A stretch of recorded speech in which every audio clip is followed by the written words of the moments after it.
I'm Carol Cohn, and welcome to Purpose 360, the podcast that unlocks the power of purpose to ignite business and social impact. Today, we have a fascinating discussion with Jake Wood, who is the founder and CEO of two entrepreneurial ventures. One, you may know him as the idea and the creator of Team Rubicon, which is an amazing disaster response organization that has done hundreds of thousands of hours of work utilizing veterans, both in the U.S. and abroad. And then his latest venture, which is called Groundswell. But I'd also like to say that Jake, also his background, he's a former scout sniper in the U.S. Marines, at which he served, and thank you for your service, Jake, from 2005 to 2009. He's an author, and his book, Once a Warrior, has just gotten wonderful accolades. So welcome to the show, Jake. Yeah, thank you for having me, Carol. It's a pleasure. And I'd like to say that I was always in awe of Jake. I met Jake in New York, and we had the most intriguing and delightful conversation. Jake is the real deal. He's someone who leads with empathy and love. And we're going to talk about that in our discussion. So first, Jake, just let our listeners know just a little bit about you, what drives you as an individual, and how you've discovered your personal purpose to advance, dare I say, goodness in the world.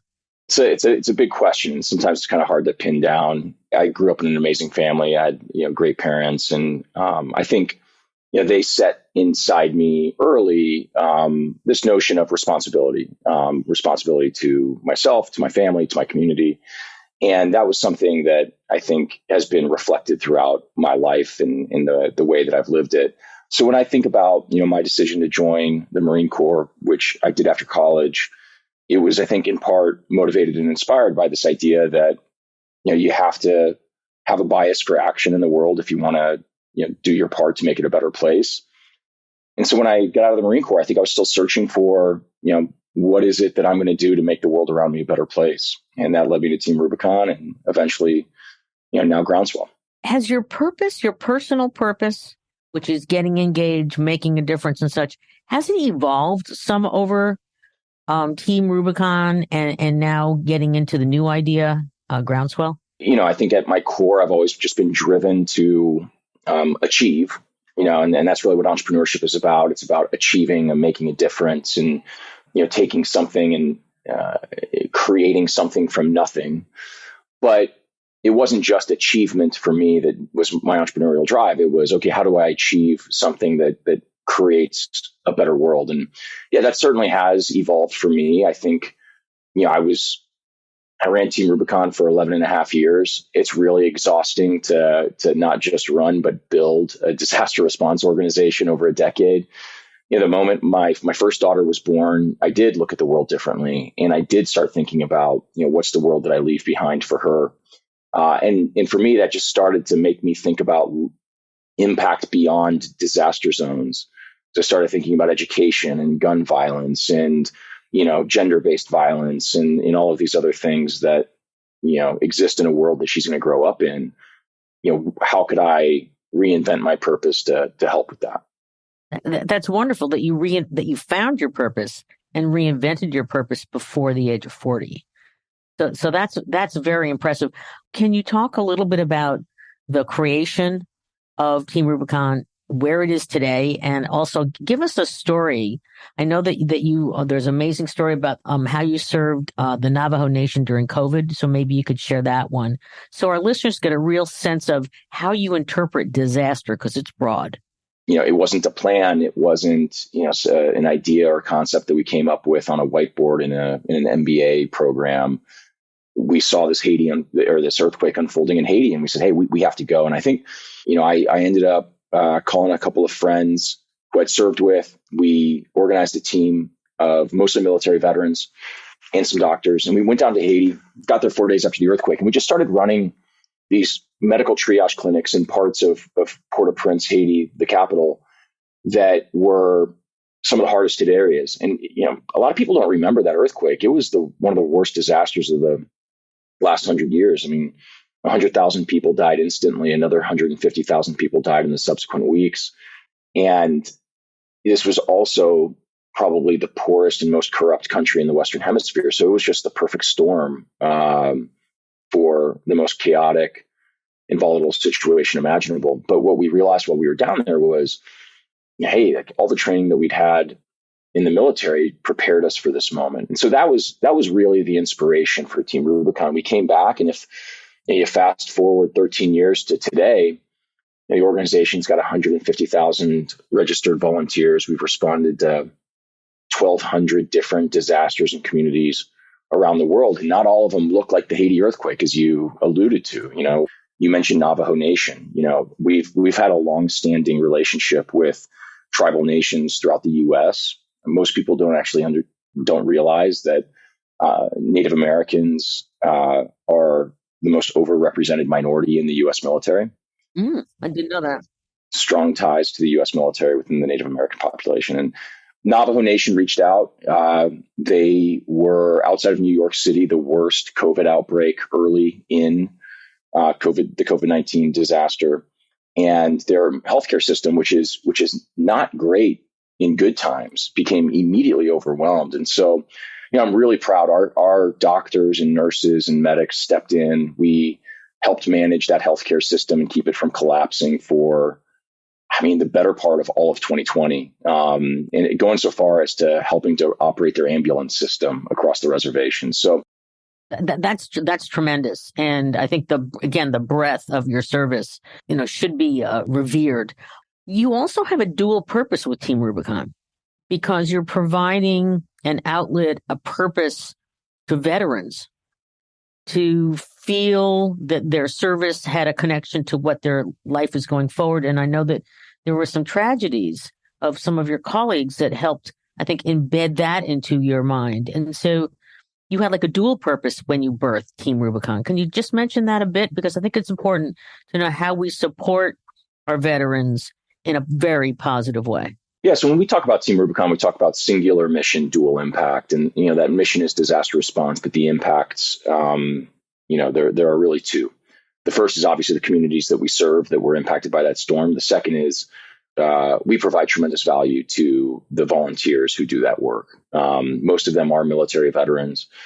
You mentioned the tragedy. One of the first people that I called when I was trying to get a team together to go down to Haiti was my sniper partner, Clay Hunt. Clay and I were best friends. I was the best man at his wedding. And so he went down to Haiti with us. Great guy, bright kid, and, had all the opportunity in the world. He suffered from post-traumatic stress. He was shot on our tour. He was wounded and shot in an ambush on our tour in Iraq, and had been diagnosed with PTSD. And about a year after Haiti, he was struggling. He had moved home to Texas to be closer to his family. And in March of 2011, he killed himself. I'm sorry. Which was a terrible, terrible tragedy. He joined a tragically long list of military veterans who have killed themselves coming home from war. He was not the only one in our battalion that committed suicide. We've had dozens of Marines from our battalion commit suicide since coming back. I think everybody that serves in combat comes home and asks themselves the question, like, why did I live? Why did I survive? And that's hard, right? There's this survivor's guilt that's associated with that. And then I think it naturally leads a lot of people to this conclusion that they have to earn the life that they have, the second part of this life. And I think that was a big part of, my reaction to Clay's death is, all right, well, I'm still here and I've got a life of work. I have to live a life that makes him proud and that, frankly, earns the right to continue breathing every day. Very, very, very powerful. Let's talk about your new venture. Most, social entrepreneurs would go, oh my God, I've created Team Rubicon. It's got a dual purpose. Our disasters are getting larger, but that you wanted to do something else. And you also talked about a little bit of burnout, because being always on with tremendous disaster relief is hard. What was that moment that you said, I want to do something in addition? Well, I think I always knew that I wanted to do it again, right? Do it again, okay. If you're an entrepreneur, you're an entrepreneur, and at a certain point, 12 years into running a company, like, you're not an entrepreneur anymore. So you've got your systems. I'm a big believer that organizations have to evolve, and that includes the people that are leading them. And, I felt like change was going to be good. So the plan had always been that I was going to step away at some point from Team Rubicon. It also coincided with, the birth of my second daughter, which she was born around Thanksgiving in 2020. And my daughter was born, my second daughter, and she had a congenital heart defect, which required a major open heart surgery right after she was born. And we knew it was coming. Scary for you. It was terrifying. It was in the midst of COVID. So we had, limited ability to, to support one another, my wife and I. But we knew it was coming. So we had a plan in place. We had a surgeon lined up. We were lucky that, two of the best surgeons in the world for this type of procedure were here in Los Angeles. So again, we just felt extraordinarily lucky. But, again, it widened my aperture for how I looked at the world and the impact that I could have beyond disasters. Again, I started thinking about how I could start something that had broader impact. And, the idea for Groundswell came up, this idea to democratize philanthropy. While I was running Team Rubicon, we raised $300 million in philanthropy. So I learned a thing or two about how philanthropy works. One of the things I observed was that rich people give away money a lot differently than average people. And a lot of that has to do with the giving vehicles that they have access to, specifically things like donor advised funds. And I just felt like that was tragically unfair. And then the second thing I realized was that companies think they're really good at giving away money, and they're not. So I felt as though there was this opportunity for companies to do it better. And so, the idea for Groundswell, came to me. The Groundswell basically is a corporate giving platform that decentralizes corporate giving and does that by empowering employees with personal giving accounts and allows them to basically give like rich philanthropists. Can you share a bit of what are the 2, 3, 4 really important structural things you did in the beginning? So I was smart enough to surround myself with really smart people. And I think that's why Team Rubicon was successful. So the first thing I did at Groundswell was just repeat that same playbook. I think we had a great vision for what we wanted to accomplish and what was possible. And with that vision, we went out and we told a great story. We went to investors and we shared with them our vision of the future. And I think that type of compelling storytelling is one of the best tools that leaders can develop. Did your venture investors, your early investors, did they look at the success you had with Team Rubicon, the big success, and said, this is somebody I can invest in? Yeah, no doubt. I mean, I think VCs love, multi-time founders or second-time founders. Entrepreneurship is hard, and taking a big bet on somebody who's never built a company before is risky. I mean, risk is, of course, is the nature of venture capital. But if you can de-risk a decision by saying, hey, this person's done it before, that's great. I think one of the doubts I had to overcome with some investors was, but it was a nonprofit. He built a nonprofit.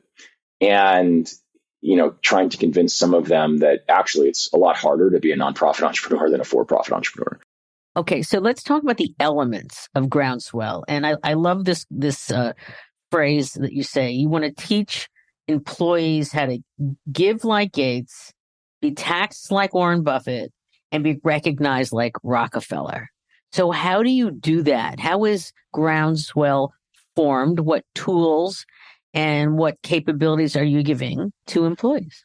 Yeah, so key to our product offering is this thing called a donor advised fund. So for people that aren't familiar with donor advised funds, the best way to describe it is, on the spectrum of rich, right? So if you're Bill Gates rich, you create your own family foundation. If you're just like really rich, you get what's called a donor advised fund. People like me that don't have wealth advisors don't have donor advised funds because we're not rich, right? And again, I saw this at Team Rubicon and it drove me nuts. And so again, at the core of our product is we've built the world's most modern donor advised fund, and we've made it accessible to anyone. So accessible and modern. Yep. Yeah. So, if you're at Morgan Stanley, you have to be willing to put $25,000 into a donor advised fund to open one. For us, it's $1. And so we've given people this tax advantaged vehicle that allows them to create these huge efficiencies in their giving. Now, in the corporate space right now, there's a big movement around employee financial wellness. A lot of human resources departments, as they're building out their benefits packages, are looking at kind of the full financial well-being of their people. They've always offered things like retirement accounts, 401ks, pension plans, things of that nature. But they're also doing things now like offering free financial advisors that employees can tap into with, maybe planning for how to get a mortgage or pay down student debt. We believe that this idea of providing employees with tax advantaged charitable vehicles is in that same spirit. And also then it provides the opportunity for companies to actually subsidize that philanthropy for their people. Vast majority of American households give to charity every year. The numbers range between 74% of American households give to charity every year. That's a meaningful opportunity to provide real benefit to that family's budget or bottom line by subsidizing that for them. And so talk about the four elements, because you've got not-for-profit recommendations, and then you've talked a little bit about tax-advantaged vehicles. And so talk about the elements, which is why when you go to a company, they're going, oh, wow, this makes a lot of sense. Well, yeah, there's all sorts of features within the application. So, nonprofit recommendations. One of the things that, I've seen is that a lot of people want to be charitable. They get overwhelmed with the choices. So there's this opportunity to educate people. And we do that through the app.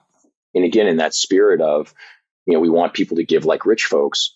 When a rich person decides that they want to go and solve something like homelessness, they hire consultants and advisors to tell them where to spend their money. We want to provide that same type of resource to people through artificial intelligence, machine learning, things like that. And then, we want to do things like give people the opportunity to be more deliberate and consistent in their giving. So we see that time and again. People have an idea for how charitable they want to be. They might have even a giving goal. But if you're not providing them with a tool to be able to do that consistently, chances are they're not going to do it. You also have, I love the dashboard.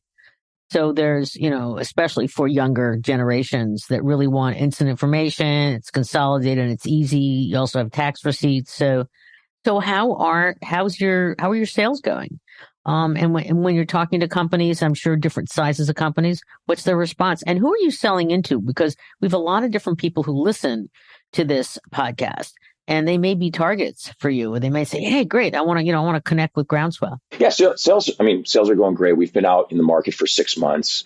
We're selling a lot into professional service firms and technology companies, so investment management firms, law firms, accounting firms, things like that, as well as late stage and early stage technology companies. They're a little bit of a harder sale now because they've gotten beaten up with the economic headwinds and lower valuations, but I think they still see themselves as progressive leaders in the benefit space. And so they're still investing in this. We mostly sell into HR. We position this as kind of a component of compensation and benefits. Can you share a story of an employee who's, utilized the product and they went, wow, this is just great? Well, it's always fun when you can hop on like Twitter or LinkedIn and you see an employee at a company that you just went live with posting about how awesome their employer is because they just gave them, this resource. We have a bunch of examples of companies that have transformed how they approach social impact with this. One that was written about in a Wall Street Journal article about Groundswell recently was a PR firm out of New Jersey and New York called Confidant.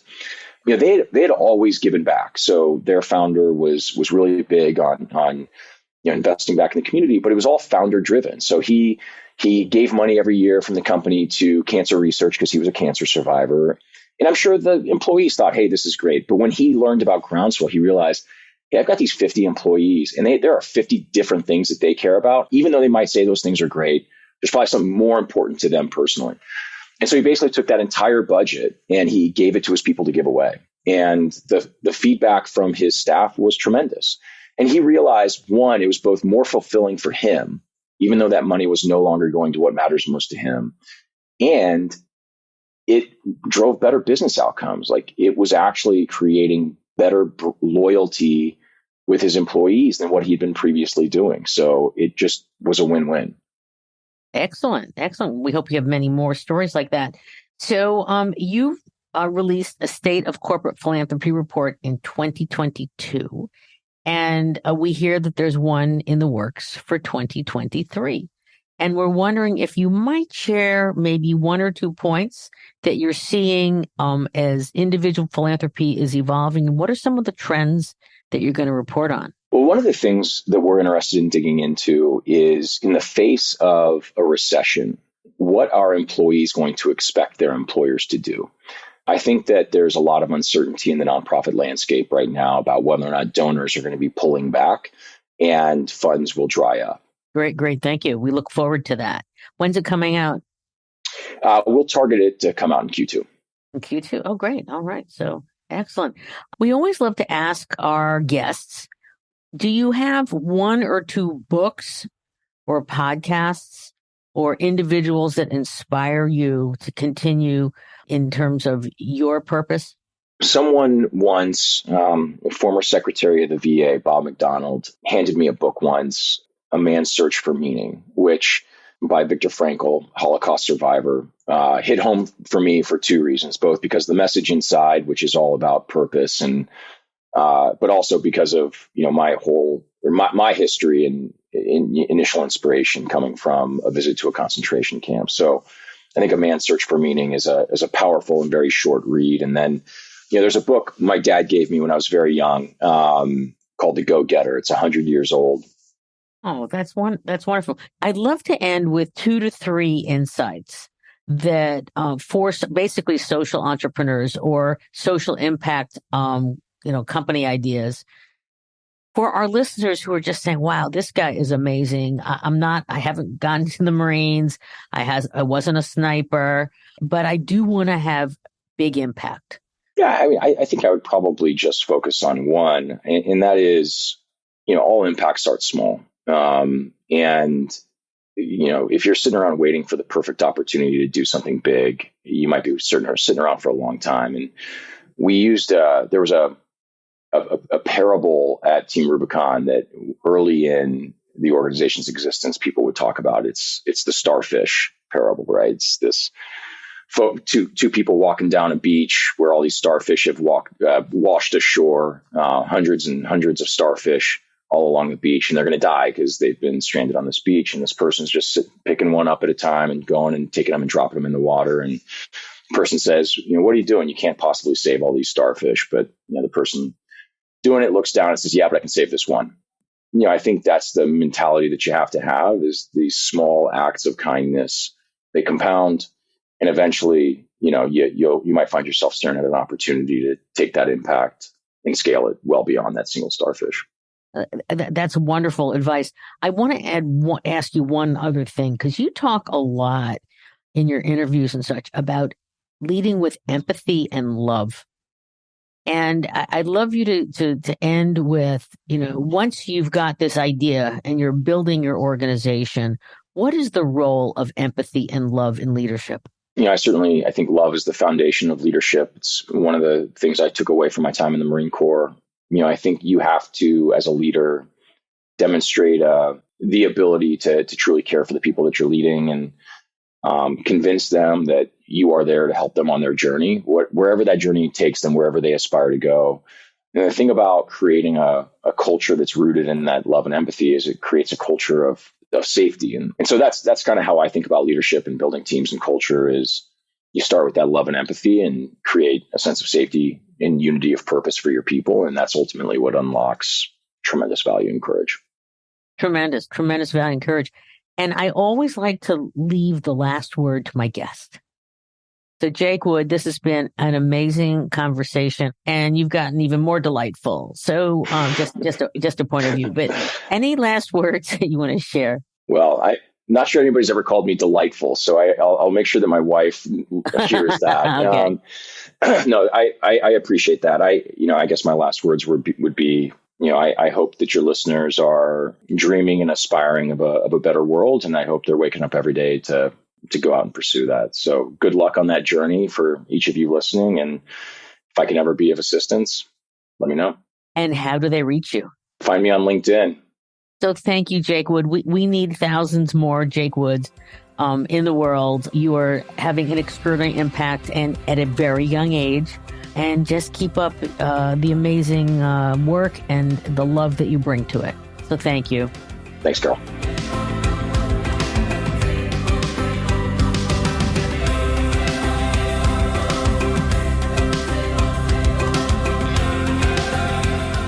This podcast was brought to you by some amazing people, and I'd love to thank them.